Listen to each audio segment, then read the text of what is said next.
Be yourself. That's it. Be you. Be you. There's no gimmick. You don't have to contrive anything. Who are you? Where are you today? What is your story? Where does that come from?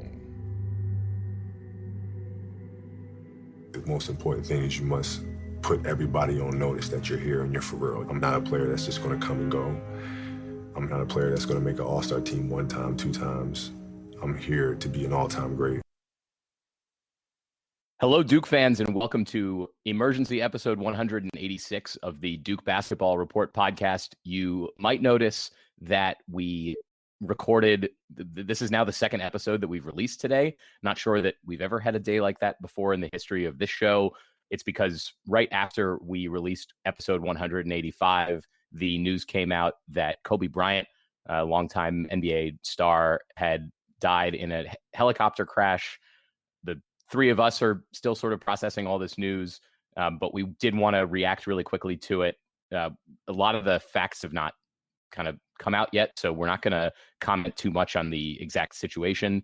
But of course, if you're refreshing Twitter or looking at the news today, you've seen all kinds of highlights of Kobe. You've seen his last tweet from last night, congratulating LeBron James on passing him in total points. There's a lot going on today. So we'll give our thoughts about Kobe and his career and his legacy.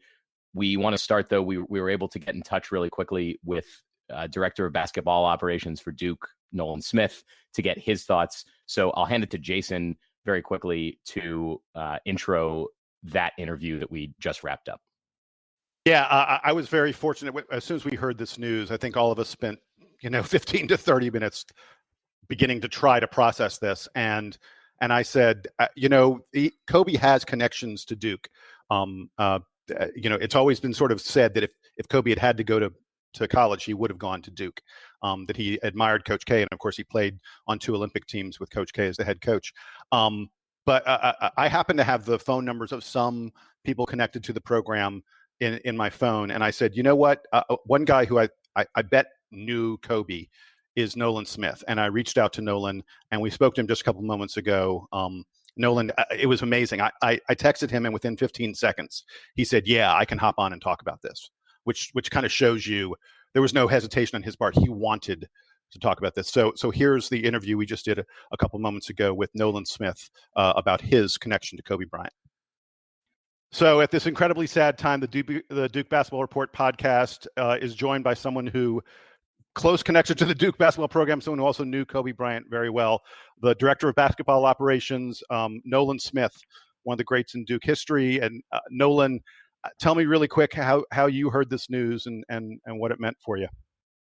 Yeah, so my sister gave me a call. I was on my way to a women's basketball game to watch the women play, and she called me. I honestly I didn't believe her. I didn't want to believe her.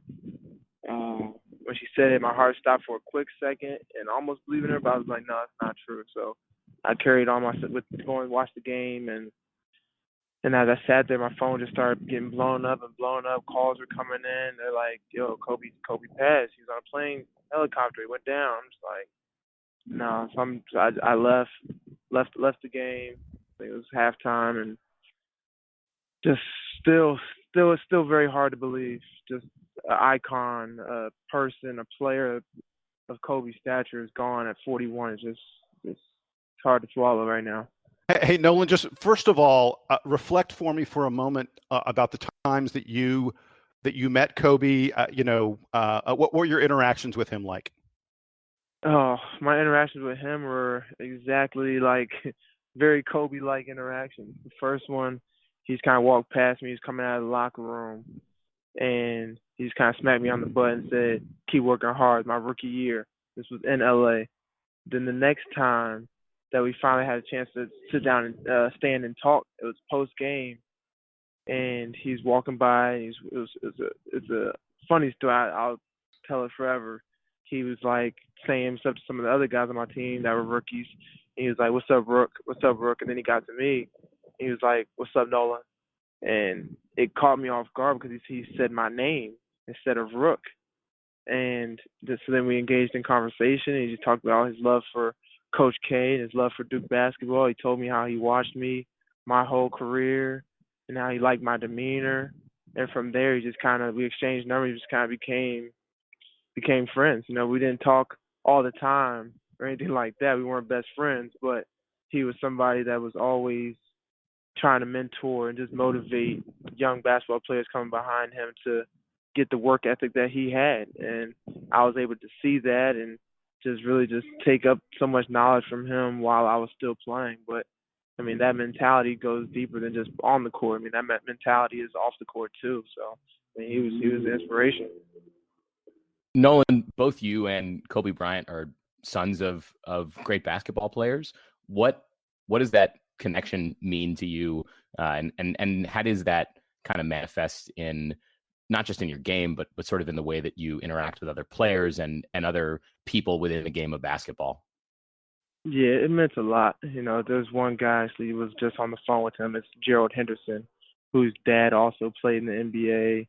So I think just that connection right there, when you have a dad that played professionally and played in the NBA, just like we did, you know, there's something there that just kind of gets you going, gets you motivated. And Kobe was somebody that I watched pretty much from the moment I picked up a basketball at a young age all the way through. And I knew that his dad played in the NBA, and you know, he was somebody that I wanted to be like. Watched all the Laker games. I was a Laker fan. You know, everything was Kobe. You couldn't say a bad thing about Kobe around me. I was I was gonna argue you down that Kobe was the greatest thing ever. But yeah, I mean, just that in itself, it motivated me to have a father and just to fill those shoes. Hey, Nolan, Kobe, you mentioned Kobe was kind of he's an icon. He's a legend. He's someone that you said you looked up to.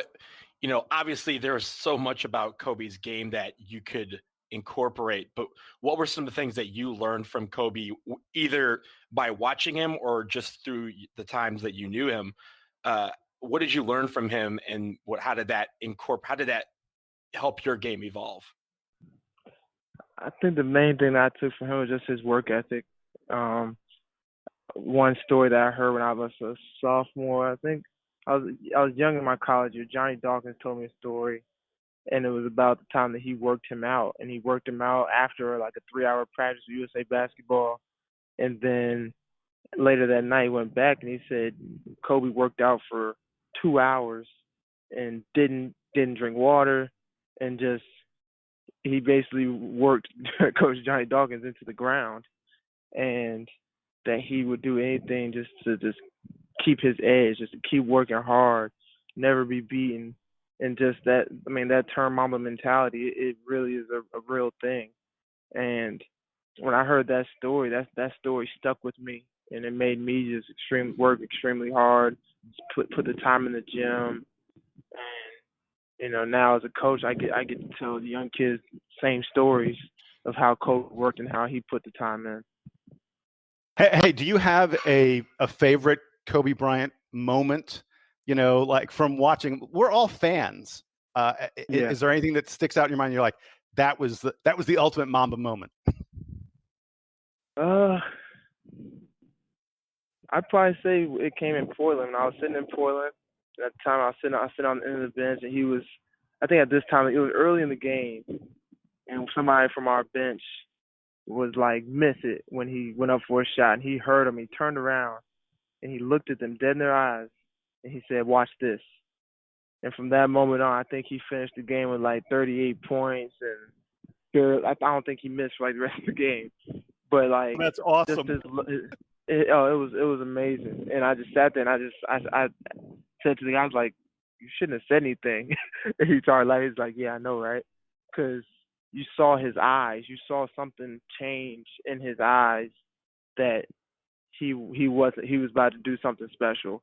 So it was crazy. I'm like, he's one of those guys I saw from that moment on. Like you can't push his buttons because it doesn't take much to get him going. Well, Nolan, we are so thankful. We really appreciate you joining us, reflecting for a little bit at this really, this tragic time. Look, we'll have you back on. sometime soon to talk about the current Duke basketball team. Obviously, you know about what's going on with the team, and we want to pick your brain about that. But we'll let you go now. Man, it's such a sad day for all of us, and we really appreciate you taking the time to reflect a little bit on. No problem. Yeah, on this guy that you knew so well. Thank y'all. All right, adios, buddy. So again, thanks so much to Nolan for doing that. It was great, and I mean, some of those stories. The story of that Portland game is just that's such a Kobe story. Like some dude went, "Dude, miss it," and then Kobe went, "I'm not missing anything for the rest of the day."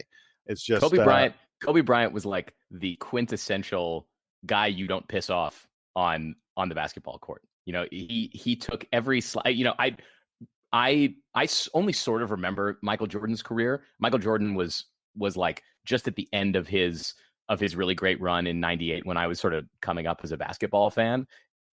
So I didn't really see like the peak of Michael Jordan. I saw him at the end when he was with the Wizards, and we don't really need to talk about that. Kobe Bryant was that guy to me growing up. I mean, he was the quintessential NBA scorer and competitor and you know, do it all kind of player.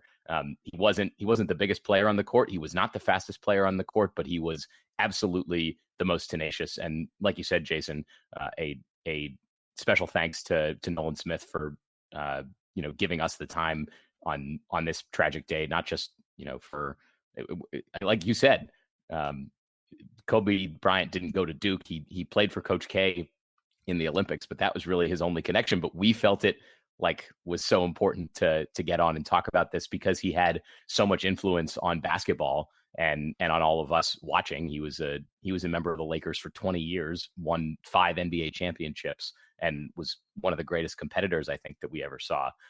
Donald, I wanted to give it to you next. Just kind of give me your thoughts on Kobe. You can feel free to react to what Nolan talked about. You can sort of say whatever else is on your mind.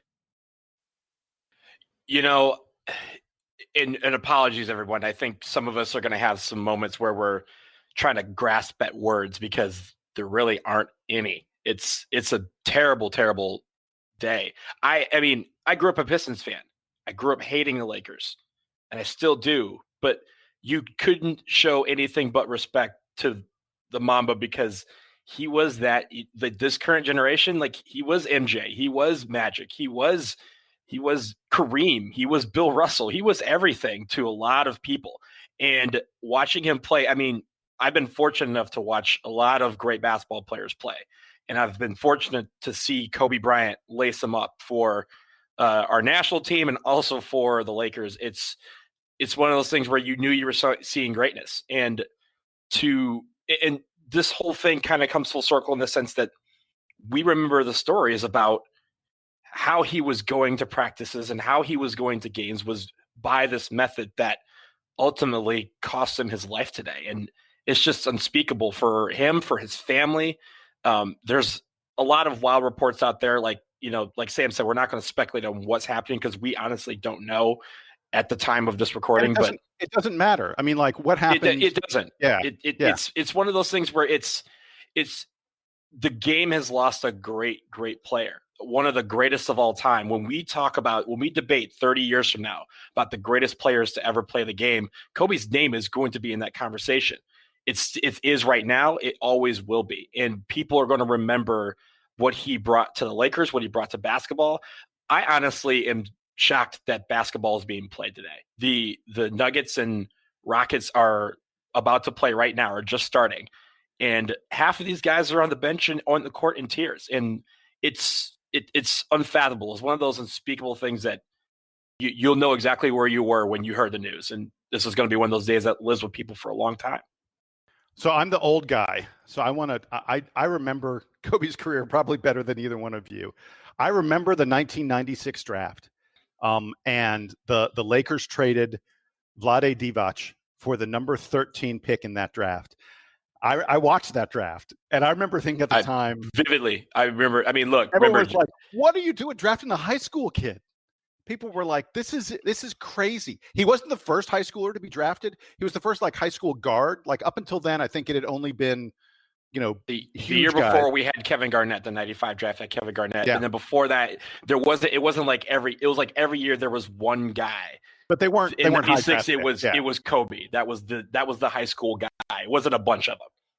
But and then the other thing I remember this so vividly. God, he struggled his rookie year. He was not a good he was a good basketball player. He wasn't a good NBA player from the start. I think people, we're so entranced by. I think I saw today he made 18 All-Star teams or something absurd like that. He was like an 11-time first team All NBA. Think about that. 11 times in his career, he was one of the 5 best players in the league. He played for 20 years. Over half the years 20 years. he played in the league. Yeah, he was one of the best 5 players. Yeah. So people forget he was not good as a rookie. And I remember, again, reflecting back on that draft and people like saying the Lakers threw away. I mean, Vlade Divac was a really good center in the NBA. He was a good big man back when big men mattered.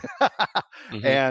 And people were just like, what is Jerry West? What are the Lakers doing? And, his first couple of years he struggled, but like in 2005, 2006, he averaged 35 points per game. Like that's unheard of. No one averages. You don't average Wilt Chamberlain. That's it. Other than and occasionally Michael Jordan. 35 points per game he averaged that year. He was absolutely incredible, and it was the work ethic. And I guess the point I wanted to make about him struggling that rookie year was he knew how much work he had to put in. And everyone talked about. You heard Nolan talk about the Mamba mentality. Everyone talked about the work ethic that Kobe Bryant put in. And that's what separates guys who are good from guys who are great. So this is also, I mean, we talk about how this is a major loss for basketball. This is a major loss for not just basketball, international sports in general. Entertainment. Entertainment. He was getting into movies in a big way. I mean, he just won an Oscar just last year or the year before for his Dear Basketball documentary, which was fantastic. And he grew up in Italy. His dad played in Italy. Obviously, there's all those connections with him living in Italy, speaking fluent Italian, speaking Spanish, being very big into soccer, investing into a lot of soccer camps and a lot of basketball camps around the world. He was as big as he was here in the United States, he was probably bigger international than he was here. This guy was everything. And I mean, guys, I don't care how old you are, how many people have taken a piece of paper, thrown into a trash can and yelled, Kobe. It was, for the last 20 years, that was what you did, whether you liked him on the court or not, whether you liked the Lakers or not. Everyone has done that once in their lifetime. He's probably like the last guy to be elite at the mid-range jumper, right? Mm-hmm. That was like he was. It's not so an analytics. Good. It's not an analytics play anymore. But yeah, and he was contested 15-footers, which everyone hates. Kobe Bryant made. He was the only guard. Yeah. He was the only guard that would just back guys down because he knew that he just had more skills and was going to be tougher than anybody who he was posting against.